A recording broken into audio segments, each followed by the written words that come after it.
آج کی ویڈیو میں ہم بات کریں گے پریزیڈنشل فارم آف گورنمنٹ کی۔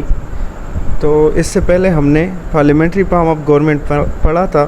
پریزیڈنشل فارم آف گورنمنٹ جو ہوتا ہے یہ اس سے تھوڑا سا چینج ہوتا ہے۔ پارلیمنٹری فارم آف گورنمنٹ میں ہم نے یہ بات پڑھی تھی کہ اس میں ایگزیکٹو برانچ کا جو سربراہ ہوتا ہے، جو پارلیمنٹ کا سربراہ ہوتا ہے، وہ وزیر اعظم ہوتا ہے، اور صدر جو ہوتا ہے وہ صرف ایک قسم سے اس کے پاس اختیارات نہیں ہوتے، صرف غیر ملکی سطح پر ملک کو ریپرزینٹ کرنا یا اس طرح اجلاسوں میں شرکت کے لیے صدر کا رول ہوتا ہے، باقی اس کا کوئی رول نہیں ہوتا۔ پریزیڈنشل فارم آف گورنمنٹ کے نام سے ظاہر ہے کہ اس میں صدر جو ہوتا ہے وہی امپارٹنٹ رول پلے کرتا ہے۔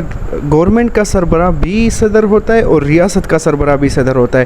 جو ایگزیکٹو برانچ آف گورنمنٹ ہوتا ہے، جو کہ مطلب حکومت کے سارے معاملات کو چلانے کے ذمہ دار لوگ ہوتے ہیں، تو اس کا جو ڈائریکٹ سربراہ ہوتا ہے وہ اس میں پریزیڈنٹ ہوتا ہے۔ ٹھیک ہے، پریزیڈنٹ کی مرضی سے سب کچھ ہوتا ہے، اس کی مرضی سے سب کچھ چلتا ہے، اور پریزیڈنٹ جو ہوتا ہے وہ انڈیپینڈنٹ آف لیجسلیچر ہوتا ہے۔ جس طرح پارلیمنٹری سسٹم میں ہم نے یہ پڑھا تھا کہ وزیر اعظم کے لیے یہ ضروری تھا کہ اس کو مطلب لیجسلیچر سے، پارلیمنٹ سے اکثریت حاصل ہو اور اکثریت کا اس پر اعتماد ہو، لیکن پریزیڈنٹ یا صدر کے لیے پریزیڈنشل فارم آف گورنمنٹ میں ایسا ضروری نہیں ہے۔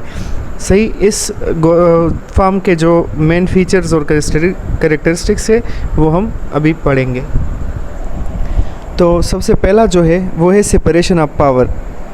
تو اس میں پریزیڈنشل فارم میں ایک بات یہ ہوتی ہے کہ اختیارات کی علیحدگی ہوتی ہے۔ اس میں ایگزیکٹو، قانون سازی اور عدالتی شاخیں ایک دوسرے سے آزاد ہوتی ہے، اور یہ علیحدگی کسی ایک اتھارٹی میں طاقت کے ارتکاز کو روکنے کے لیے چیک اینڈ بیلنس کے نظام کو یقینی بناتی ہے۔ مطلب ہر ایک جو گورنمنٹ کی تین برانچز ہے، جوڈیشری، لیجسلیٹو اور ایگزیکٹو، تو لیجسلیٹو، ایگزیکٹو اور جوڈیشری جو ہوتی ہے، یہ تینوں کے تینوں ان کے پاورز جو ہوتے ہیں وہ سپریٹ ہوتے ہیں، ایک دوسرے سے انڈیپینڈنٹ ہوتے ہیں، اور یہی جو بات ہوتی ہے تو اس میں چیک اور بیلنس رکھنا ان پر آسان ہو جاتا ہے۔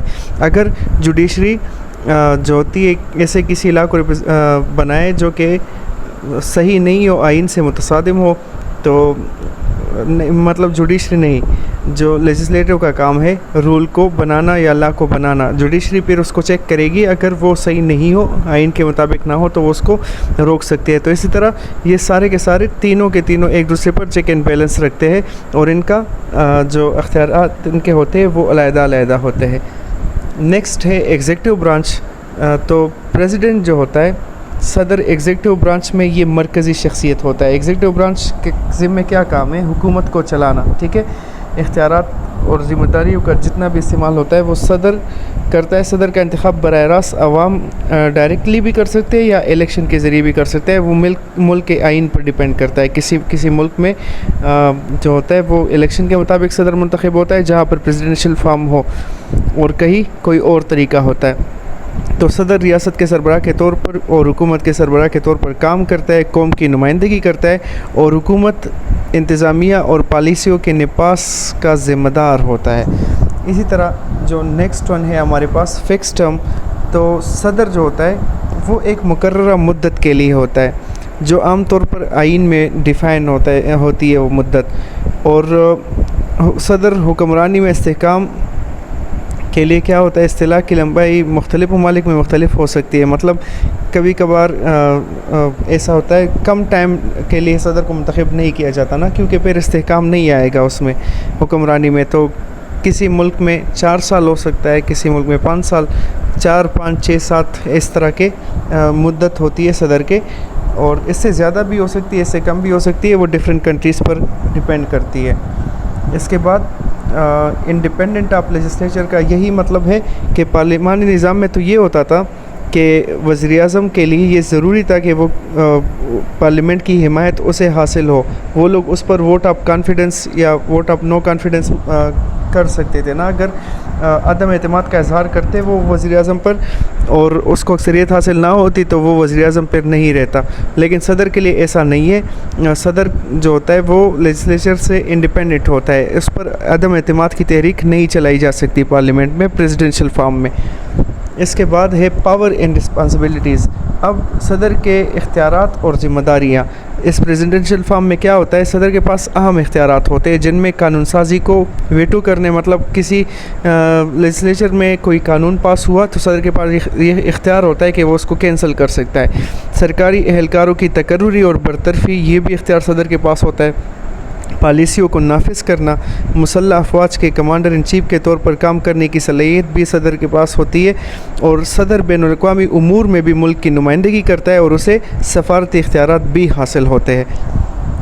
اب نیکسٹ ہے کیبنٹ اینڈ ایڈوائزرز.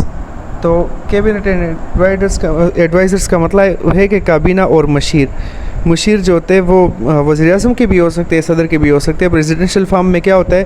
صدر مختلف محکموں اور پالیسی کے شعبوں کو چلانے اور ان کے انتظام میں مدد کے لیے کابینہ یا وزراء کی ایک ٹیم کا تقرر کرتا ہے. اور کابینہ کے تمام ارکان کا تقرر صدر ڈائریکٹ کرتا ہے، اور وہ سارے ارکان جو ہوتے ہیں وہ ان معاملات کو چلاتے ہیں لیکن وہ صدر کے سامنے جواب دہ ہوتے ہیں. صدر ان سے کسی بھی محکمے کے بارے میں، اگر اس نے کسی وزیر کو کسی محکمے کا وزیر لگایا ہے تو وہ اس کے سامنے، صدر کے سامنے جواب دہ ہوگا. وہ ڈائریکٹلی صدر کو رپورٹ کرے گا اگر کوئی پرابلم ہو. اب اور وہ صدر جب چاہے ان کو تبدیل بھی کر سکتا ہے، ان کا تقرری کرنا، ان کو برطرفی ان کی کرنا، وہ سب کچھ صدر کے ہاتھ میں ہوتا ہے. لاسٹ میں یہ ہے کہ وہ ممالک جو صدارتی طرز حکومت یا پریزیڈنشیل فارم آف گورنمنٹ کی پیروی کرتے ہیں ان میں امریکہ، فرانس، برازیل، میکسیکو اور بھی بہت سارے ممالک شامل ہیں. لیکن یہ وہ بڑے ممالک جہاں پر یہ سسٹم ہے. اور یہ نظام ایک مضبوط اور خود مختار ایگزیکٹو برانچ آف گورنمنٹ جو ہوتا ہے اس کو فراہم کرتا ہے، جو حکومت میں استحکام، احتساب اور طاقت کے توازن کو یقینی بنانے میں مددگار ہوتا ہے. تو یہ ہمارے پاس پریزیڈنشیل فارم کے جو کچھ پوائنٹس تھے جو میں نے ڈسکس کیے. امید ہے کہ آپ کو کلیئر ہو گئے ہوں گے. اگلی ویڈیو میں ملیں گے، تب تک کے لیے اپنا خیال رکھیے گا.